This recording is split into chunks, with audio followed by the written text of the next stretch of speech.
आपसे इसके संदर्भ में 30 लोग मारे गए, 60 लोग घायल हैं। यह सरकार का आंकड़ा है। हमारे यहां सरकारी आंकड़े पर आंख मूंद कर भरोसा नहीं किया जाता। अभी आंकड़ों के बढ़ने की उम्मीद है, पर शाम तक होने को आई, अभी तक इसके लिए किसी को भी जिम्मेदार नहीं ठहराया गया है। क्यों नहीं ठहराया गया, यह आपसे सवाल है। यह हवाला दिया गया 1954 में, नेहरू जी जब प्रधानमंत्री थे तो हादसा हुआ। 2019 में नेहरू जी को उस हादसे के लिए जिम्मेदार ठहरा दिया गया। आज के हादसे के लिए किसी जिम्मेदार ठहराएंगे, यह सवाल है। दूसरा सवाल इस संवेदनशीलता को लेकर है कि ऐसा क्या द्वंद्व रहा आयोजन समिति का, जब सुबह अखाड़ा परिषद के महंत रविंद्र पुरी जी अध्यक्ष है, कह चुके थे कि आज शाही स्नान नहीं होगा। इतना बड़ा हादसा हुआ, इतने लोग मारे गए हैं। बाद में ऐसी क्या जरूरत आन पड़ी कि न केवल शाही स्नान हुआ, बाजे गाजे के साथ हुआ, और हद तो यह हो गई कि उस स्नान के दौरान हेलीकॉप्टर से पुष्प वर्षा भी की गई। 30 लोगों की मौत, 60 लोग जिंदगी मौत से जूझ रहे, और उस समय पर प्रशासन पुष्प वर्षा करा रहा है हेलीकॉप्टर से। मैं प्रभु जी आपसे समझना चाहता हूं कि आखिर ऐसी क्या मजबूरी आन पड़ी जो ये सब कराने की जरूरत पड़ी। हिमांशु जी, जो आपने कहा कि सरकारी आंकड़ा है और आमतौर पे सरकारी आंकड़े सही नहीं होते, तो बिना किसी जांच के आप भी तो इस निष्कर्ष पर पहुंच गए कि जांच के आंकड़े सही नहीं होते। ऐसी क्या आपको बहुत जल्दी हो गई कि आपने निष्कर्षपूर्ण एक बयान दे दिया कि सरकारी आंकड़े सही नहीं होते हैं? मुझे लगता है, मेरा विनम्र आग्रह है डॉक्टर सुधांशु जी, हिमांशु जी, कि आपको भी इतनी शीघ्रता नहीं करनी चाहिए कि निष्कर्ष पर पहुंच जाएं और ऐसे ही संवेदनशील समय में ऐसे बयान दे दें।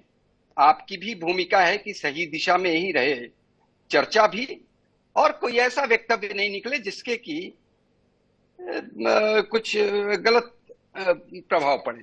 हम और आप दोनों की ही सम्मान के साथ संवेदनशीलता और उससे पीछे हटने का कोई प्रश्न ही नहीं उठता। और आप भी मेरी शायद इस बात से सहमत होंगे और मेरे आग्रह को स्वीकार भी करें। रही बात शाही स्नान नहीं होगा, शाही स्नान नहीं होगा, यह अखाड़ों का ही, अखाड़ा परिषद का ही निर्णय था। अखाड़ा परिषद ने बाद में आग्रह किया कि हम शाही अब तो नहीं है, अमृत स्नान करेंगे, तो अमृत स्नान उन्होंने किया।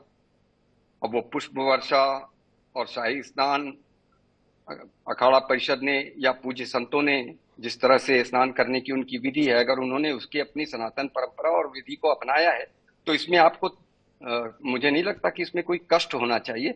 ये कौन सी सनातन परंपरा है, जरा मैं जानना चाहता हूं प्रभु मिश्रा जी। ये हेलीकॉप्टर का आविष्कार कब हो गया जिसमें पुष्प वर्षा अनिवार्य है स्नान के दौरान? प्रभु जी थोड़ा रोशनी दीजिए।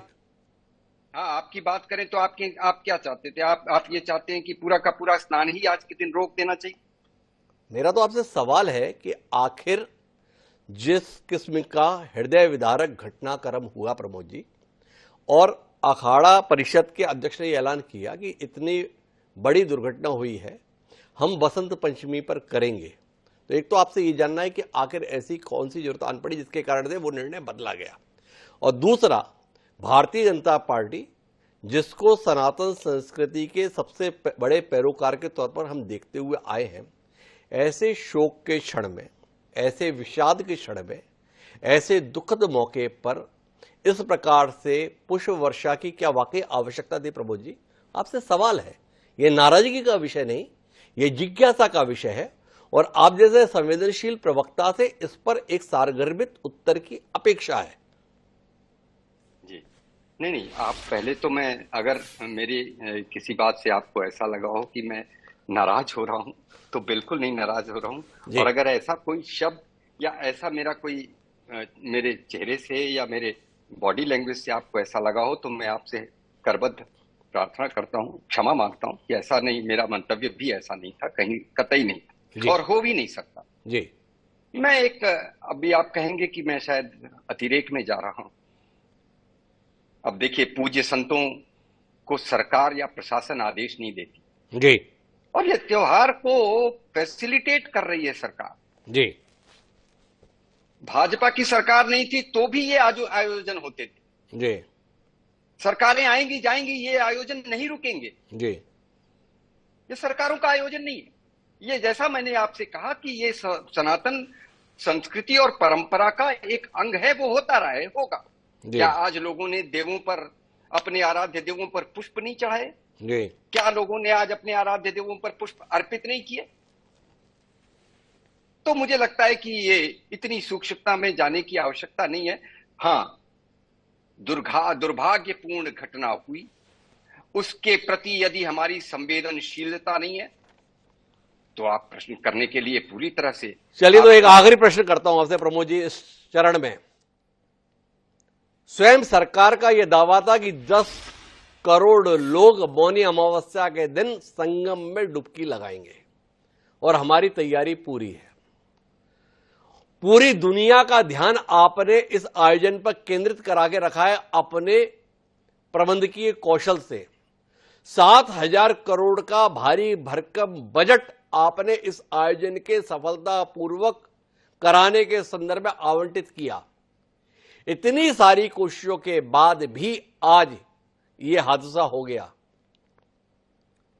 महज हादसे के तौर पर देखेंगे, लापरवाही के तौर पर देखेंगे, किसी को जिम्मेदार मानेंगे? यह सवाल है प्रमोद जी। जी, आपके सवाल का पॉइंटेड आंसर ही दूंगा और बिल्कुल विश्वास मानिए, इधर उधर नहीं जाऊंगा। पहली बात, मुझे खेद है, मैं आपकी इस बात से सहमत नहीं हो सकता कि सरकार ने पूरे विश्व में इसको प्रसिद्ध बनाने के लिए कुछ काम किया है। सरकार ने नहीं, पूरे विश्व ने स्वयं इस तरफ देखने के लिए पूरा विश्व बाध्य हुआ है कि इतना बड़ा जनमानस, 25 लाख की आबादी के एक शहर में 50 करोड़ लोग आएंगे जाएंगे और इतने बड़े श्रद्धा के इतने बड़े आयोजन में को भारत में ऐसा बड़ा भव्य आयोजन होता है। और ये भारत की संस्कृति और सनातन परंपरा का अप्रतिम उदाहरण है, जिसके कारण विश्व का ध्यान स्वयं उस तरफ आकर्षित हुआ है। सरकार ने नहीं करती है, सरकारें ही सारे काम नहीं करती।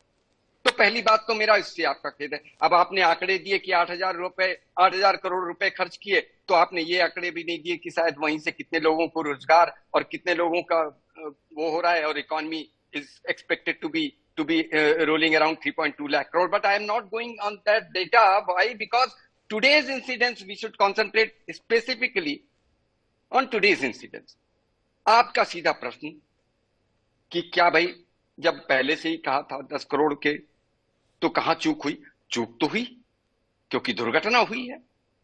प्रश्न किससे पूछा जाएगा? निसंदेह हमसे पूछा जाएगा। जवाब किसको देना है? निसंदेह हम उत्तरदायी हैं। लेकिन थोड़ा समय दीजिए, हम जांच कर रहे हैं और आपके पास लेकर के आएंगे।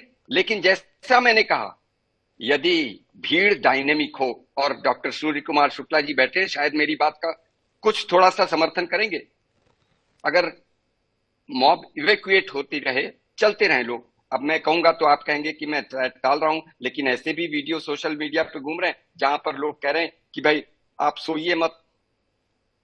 लोग ब्रह्म मुहूर्त में जाने के लिए जो लोग आए वो निकले नहीं, वो वहां पर सोने लगे, जिसके कारण एक साथ भीड़ का दबाव इतना हो गया और कहीं पर किसी को बैरिकेडिंग में गिर पड़ा और बैरिकेडिंग टूट गई और उस पर से लोग हो गए। तो एक छोटी सी भी घटना एक बड़ी दुर्घटना का कारण बन सकती है, जिसको कहते हैं ना, सावधानी हटी दुर्घटना घटी। कहीं ना कहीं कुछ घटित हुआ। सरकार अपना कार्य कर रही है, प्रशासन अपना कार्य कर रहा है, लेकिन जो हुआ दुखद है। किसी की मंशा तो ये नहीं थी। बाकी पता करेंगे कौन जिम्मेदार है, उस पर कार्रवाई भी करेंगे। यह प्रमोद जी की दलील है।